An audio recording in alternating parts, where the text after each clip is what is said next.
రేవంత్ రెడ్డి గారు ఒక ఆసక్తికరమైన నిర్ణయం తీసుకున్నాడు. అదేంటంటే సడన్ గా 1 కోటి మంది మహిళలకు 1 కోటి ఇందిరమ్మ చీరలు పంపిస్తాడట. ఎందుకంటే రేపు ఇందిరాగాంధీ జయంతి కదా.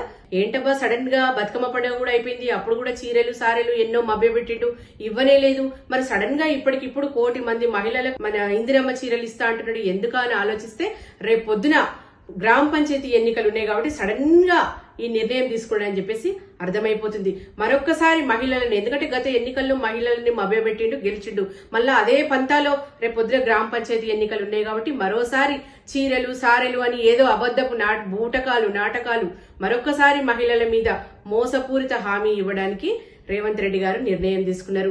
ఫస్ట్ గ్రామీణ ప్రాంత మహిళలకు పంచుతాడట. ఎందుకంటే గ్రామీణ ప్రాంత మహిళలు తొందరగా ప్రలోభాలకు గురవుతారని చెప్పేసి కాంగ్రెస్ పార్టీ అభిప్రాయం. గ్రామ పంచాయతీ ఎన్నికలు ఉన్నాయి కాబట్టి గ్రామాల్లో దూరి ఇప్పుడు అర్జెంటుగా ఇందిరమ్మ చీరలు వంచి ఓట్లు దండుకొని మళ్ళా మొహం చాటేసి యథావిధిగా అబద్దాలతో మళ్ళా వైకుంఠం చూపిద్దామని చెప్పేసి ఒక నిర్ణయం తీసుకుంది రేవంత్ రెడ్డి ప్రభుత్వం. తస్మాత్ జాగ్రత్త, దయచేసి తెలంగాణ ఆడపడుచులారా, తులం బంగారం అన్నాడు, అదే నోటితో స్కూటీలు అన్నాడు, ఇంకేవో రకరకాల హామీలు ఇచ్చి మభ్యపెట్టిండు, మళ్ళీ ఇప్పుడు చీరలిచ్చి ఓట్లు దండుకోవాలని చూస్తున్నాడు. డెఫినెట్ గా కాంగ్రెస్ పార్టీకి బుద్ధి చెప్పాలంటే ఆడవాళ్లతోనే అవుతుందని నమ్ముతున్నా. ఈసారి ప్రలోభాలకు గురి కాకుండా కాంగ్రెస్ పార్టీకి బుద్ధి చెప్తారని ఆశిస్తున్నాను.